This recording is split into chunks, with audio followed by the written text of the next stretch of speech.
Welcome to Jacket Talk Overtime from Buzz Cuts in downtown Lebanon. It's brought to you by Mid-Missouri Bank, Ginger's Wellness, Mercy, and by Jacket Nation Sports. I'm Kevin Stubblefield. We'll be visiting with Lebanon football coach Will Christian.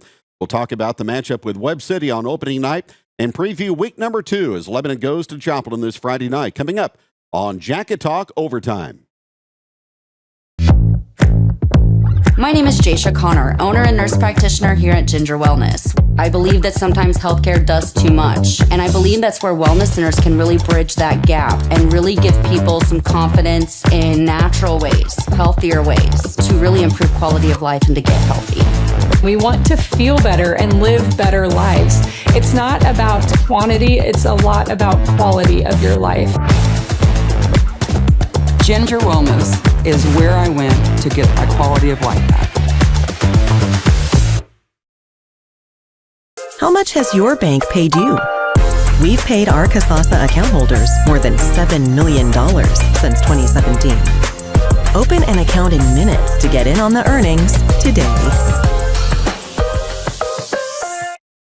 Coach C joins us after the opening week loss to Webb City on Friday night, getting ready for week number 2 at Joplin on Friday.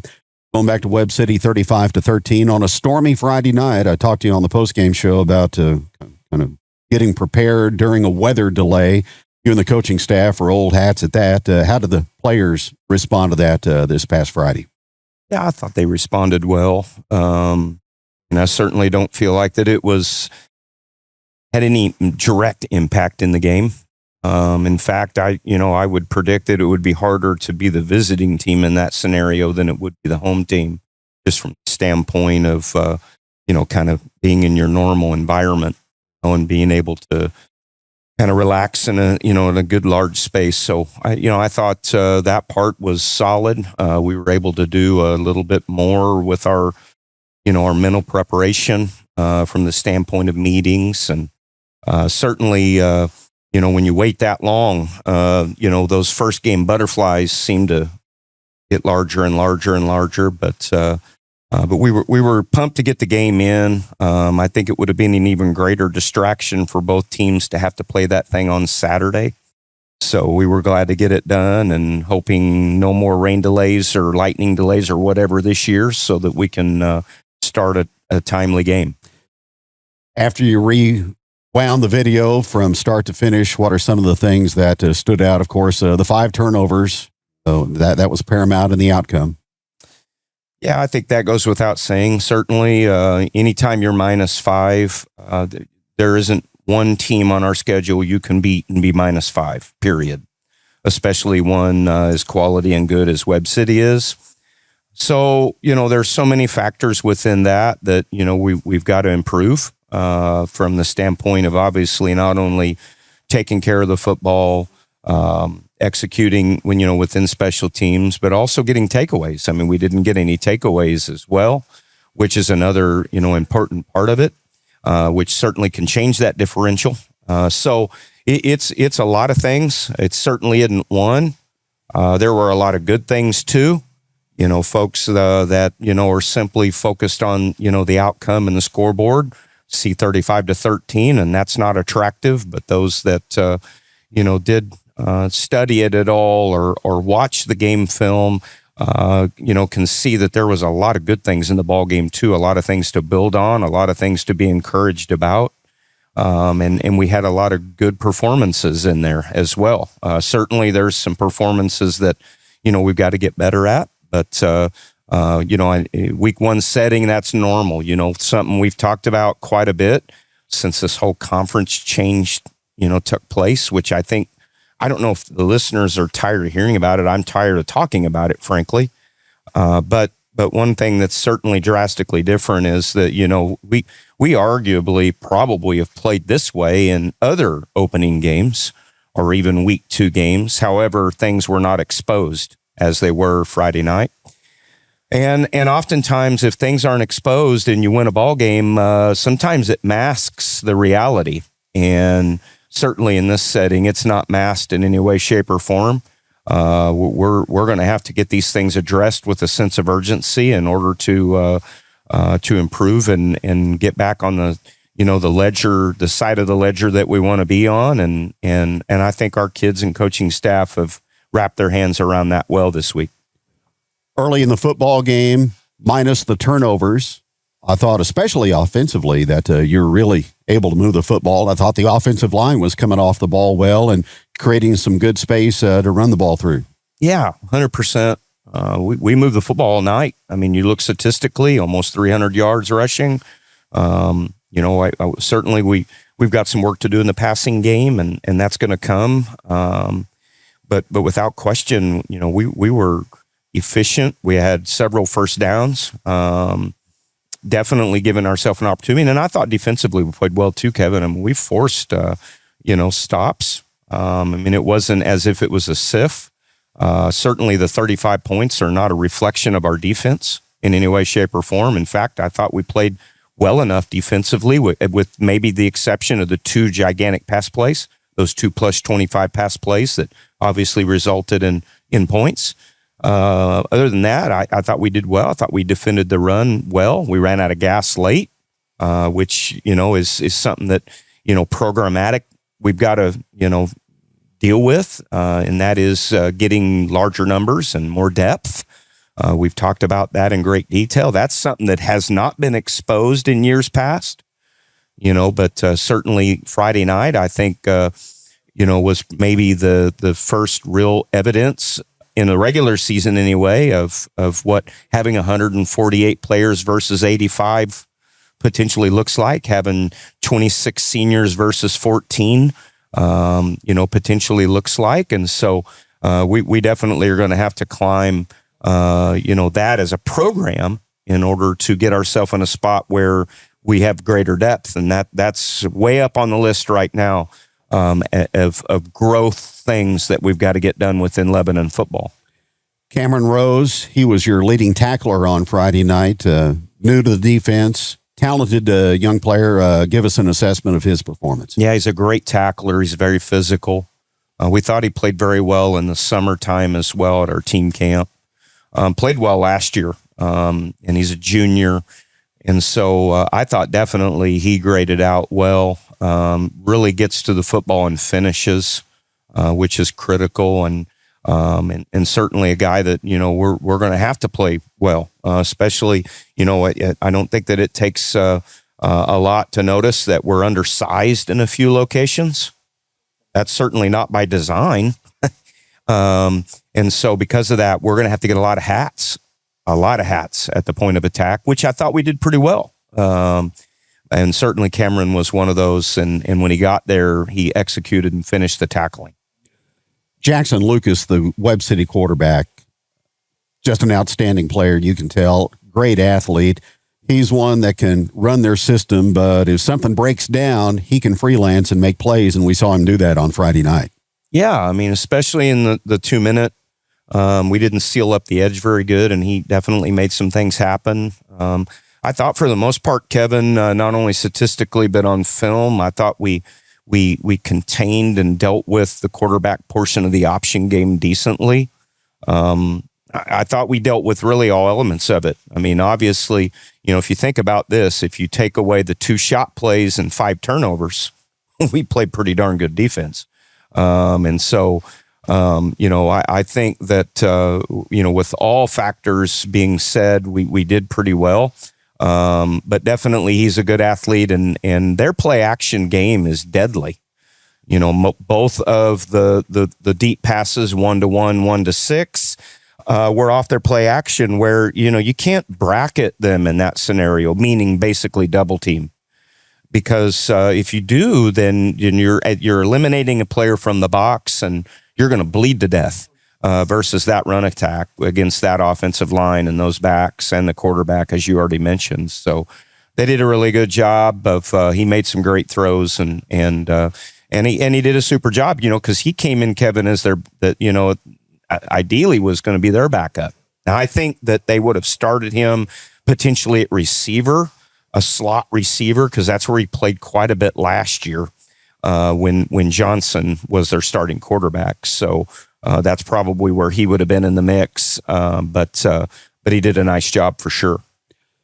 You had to feel pretty good going in at halftime. Webb City got 2 scores there to put you down 14-0. Then you get a score there in the second quarter, down 14-7, going to the locker room. I sensed momentum, and I'm sure everybody else did as well. Yeah, we did. We felt like we had some momentum.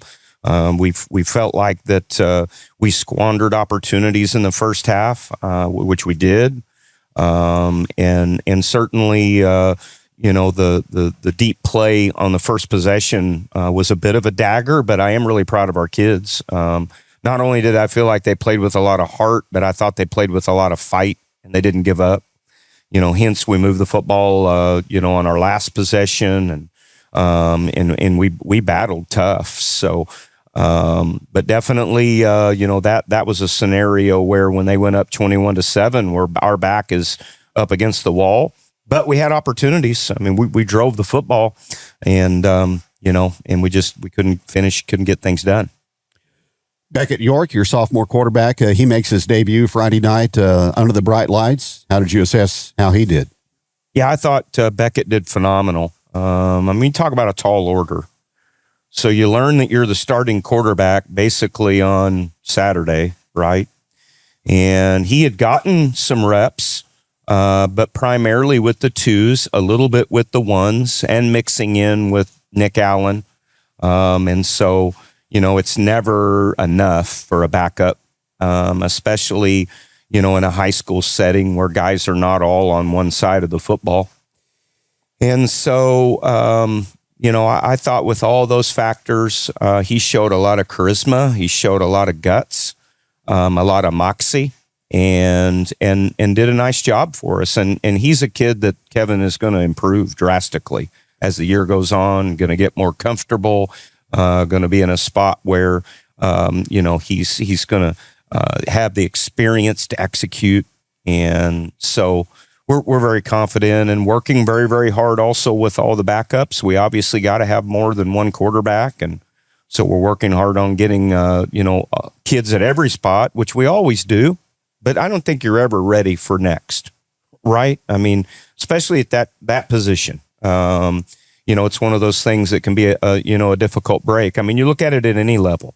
Study, the Missouri Tigers, the Kansas City Chiefs. Would things be different if the starting quarterback's out? I don't think I probably have to go into great detail on that. So, Beckett is talented, and he's got all the mental makeup to be really good, and he's going to get there.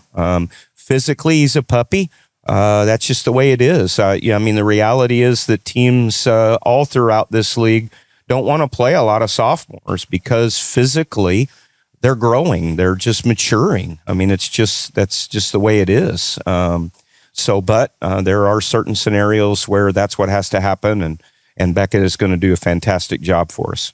Was the offensive playbook for him pretty well open, or were there any limitations? Well, being the fact, Kevin, that certainly the reps were not in his favor coming in, we did have to limit some of the stuff. I mean, there's no doubt about it.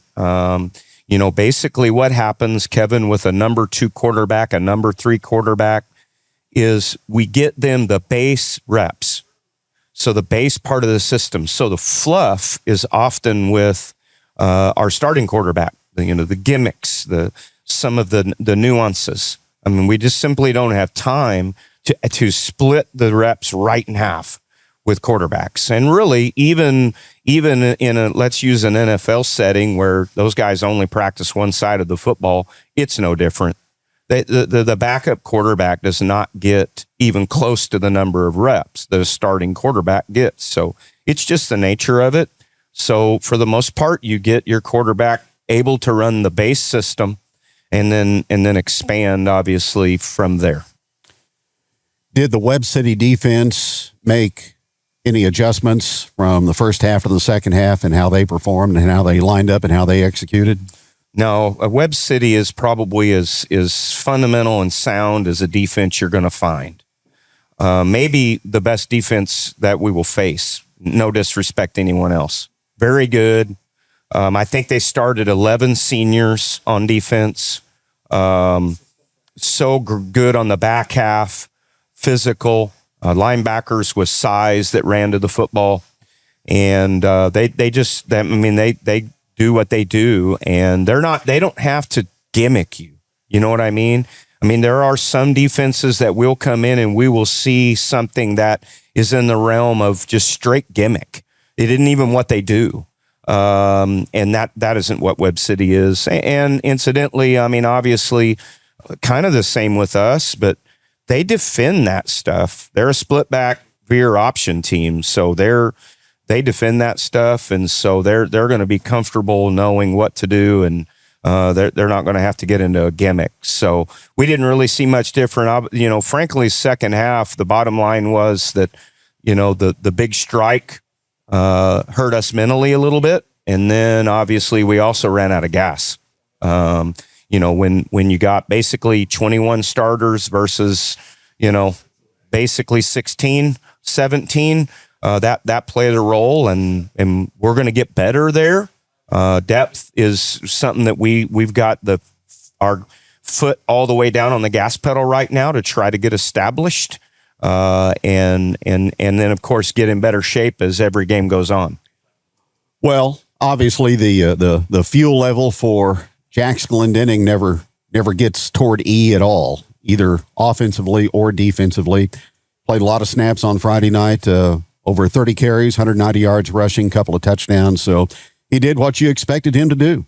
Yeah, without question. He's just a war daddy in every way. Gigantic heart, very talented, and has put in the work.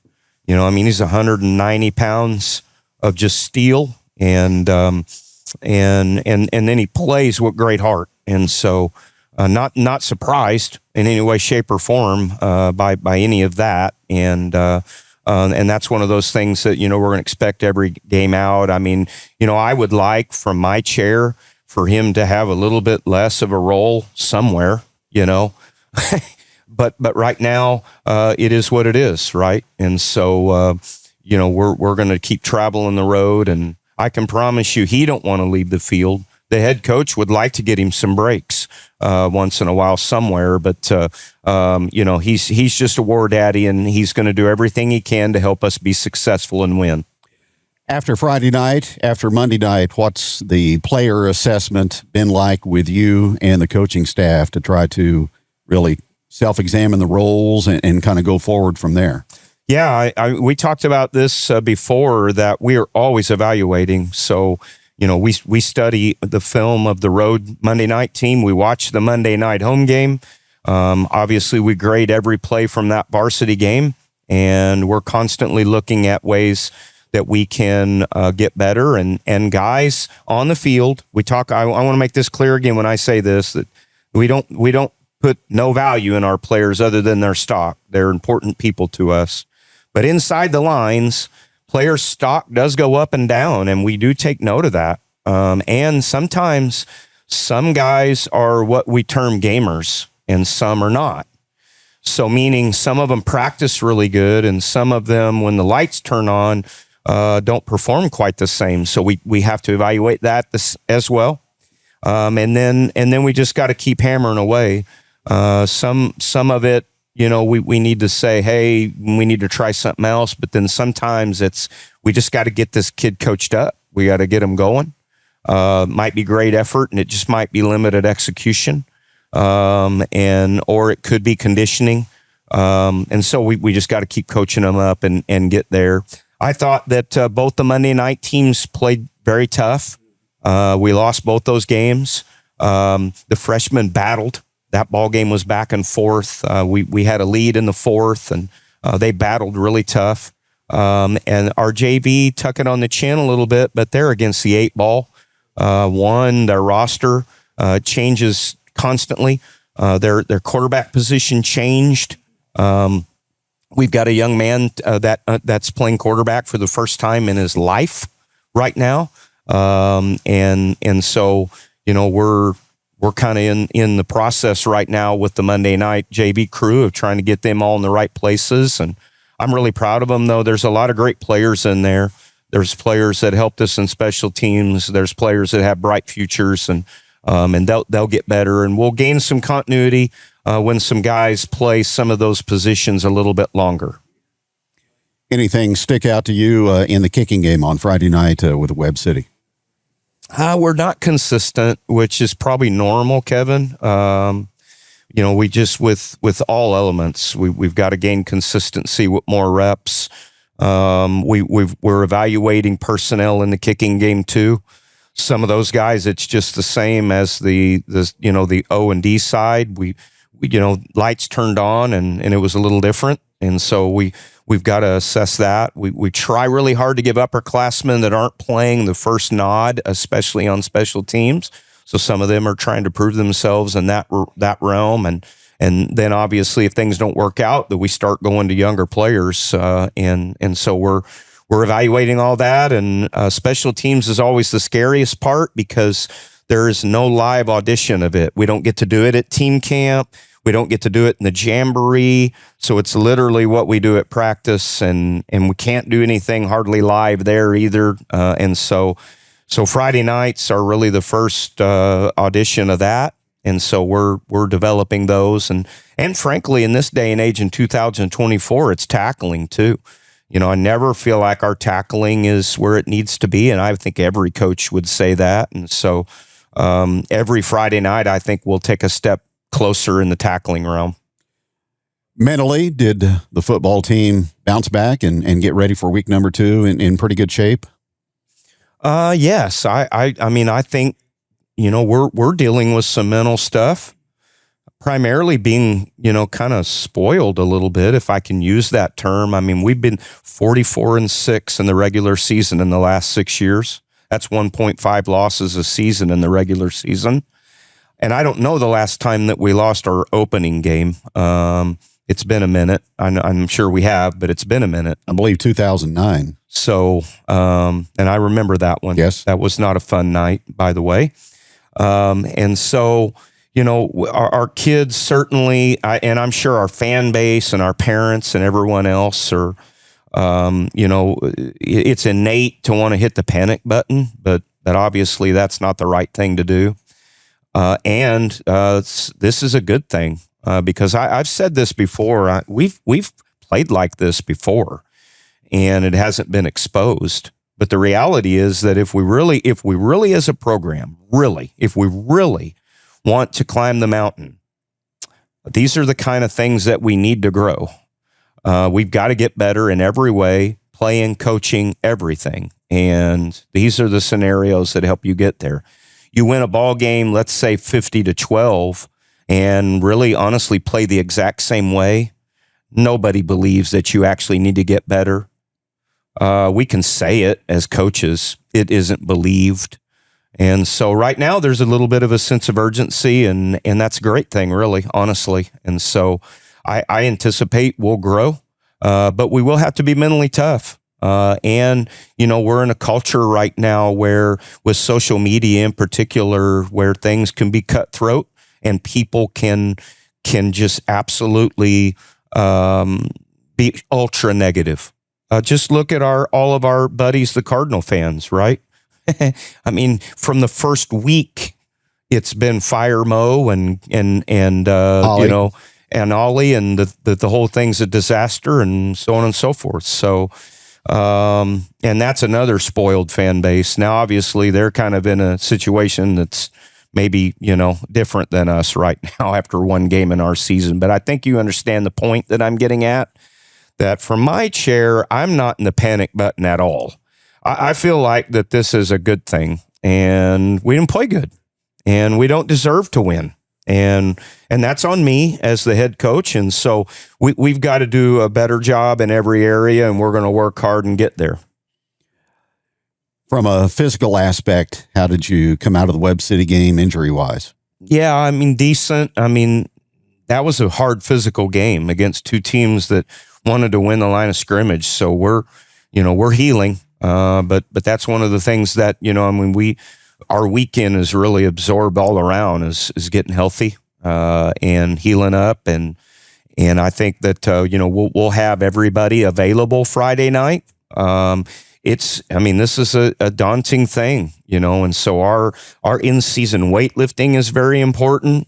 Our athletic trainer is very important, and how our kids eat and sleep is very important. to keep them on the field all season long, because it's just like every level. It's a grind on that body. J.J. Hudson is back with your football team after his injury last year. That's been well documented, and it's good to have him back, isn't it? Yeah, love JJ. Great kid. And I think, he brings a lot of perspective to our team. One, he brings an energy because his attitude is great despite all of his real adversities. People think we've got adversity as a football team. No, we don't. That's not real. But real adversity is when you're in a spot where you're dealing with what he's dealing with. That's real adversity. And so our kids are able to witness that and witness his great attitude. And so I think that's contagious. And he's just, a great kid to have around. Love having him. And, he's considering going to coaching someday. And there are coaches out there that are in his similar situation. So it's a profession that he could end up going to if he chose. You made a post on the band app, and we talked about this last week as far as fundraising goes. Your discount cards, that is wrapped up, and you made some revealing information on what some of the proceeds are going to go toward. Yes, we're continuing to assess our list, which is always lengthy. And so we immediately purchased 2 items. One, 40 more of the Guardian caps. When we purchased the Guardian caps originally, I maybe made a mistake and went with a wholesale discounted brand. And the reason I did that is that cost was in the low 40s, and we were able to get the whole varsity and freshman team in one. Well, those there's a reason why they've upgraded them.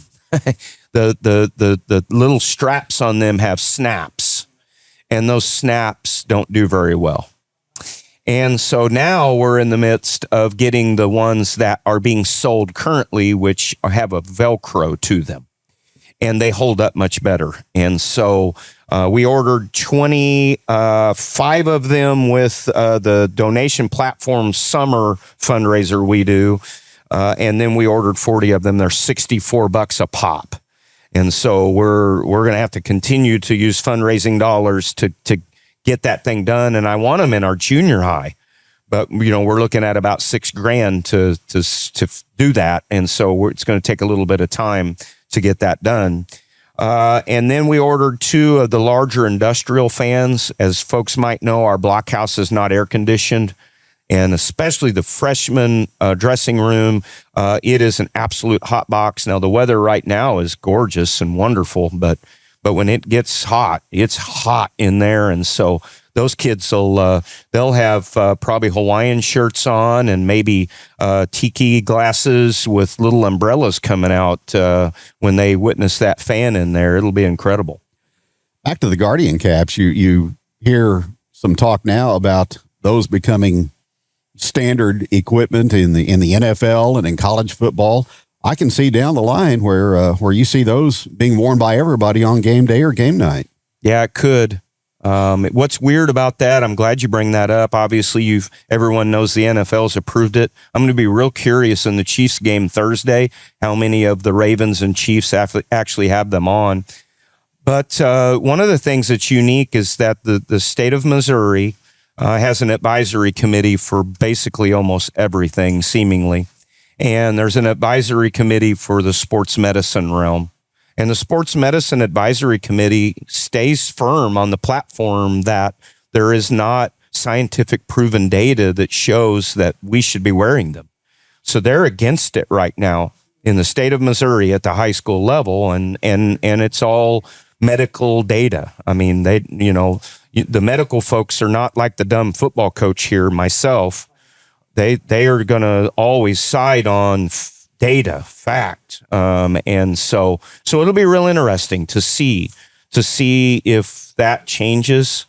I have a feeling, my gut says that if it changes, if the NFL players actually wear it and then it trickles to the NCAA level, it's coming to us. But I think that's the next step. It's one thing for the NFL to approve it will their players wear it? Then secondly, will it go to the NCAA? And then just as soon as that happens, then it's coming. And in my perspective, I want our kids as safe as possible. I mean, if more kids played because of it, great. So I mean, they're ugly, from the standpoint of, I like a helmet decorated with decals and looking sharp, shining. So, I mean, it's going to be ugly, but if it makes the game safer and more kids play and they're safer, nationally, then rock and roll. Let's do it. You shouldn't have to give up the hometown bank experience to enjoy modern convenience. Just check our Google reviews about our in-person, online, and mobile banking experiences. Open an account in minutes today.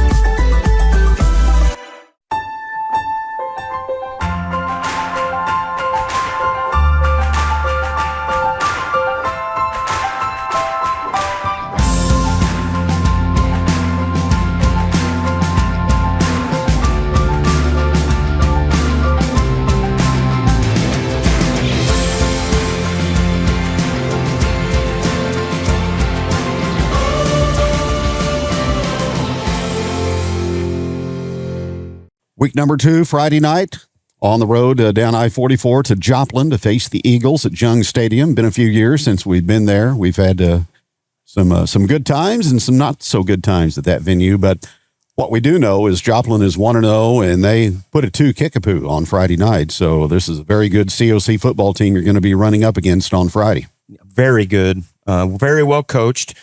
Since Coach Jasper has taken over there, that program has elevated. And to the tune of playing for the Class 6 state championship just a few years ago, having NFL player Isaiah Davis and a host of others.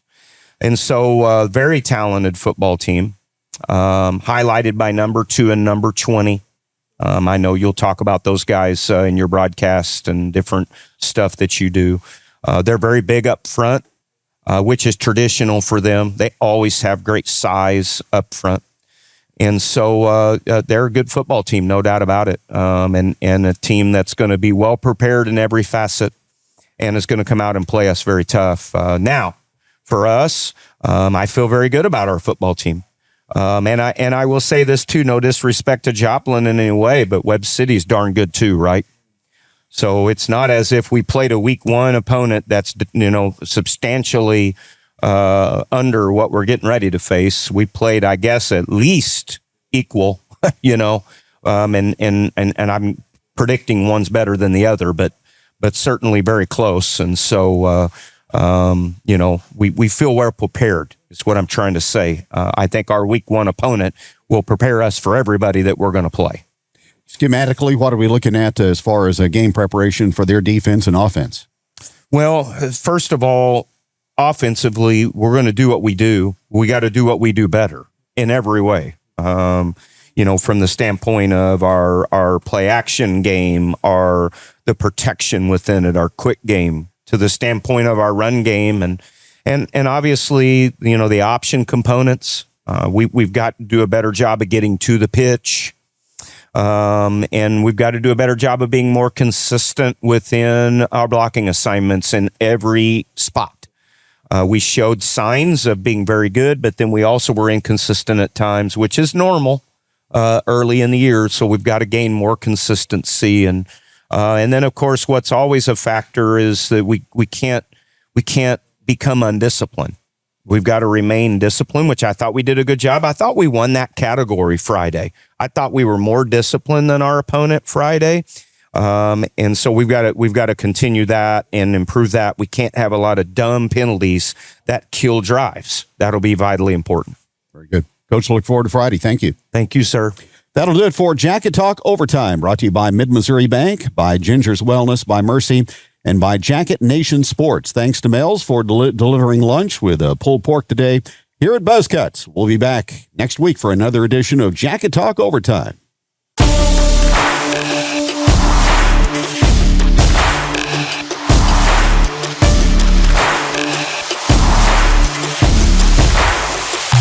Welcome to Jacket Talk on LEB TV.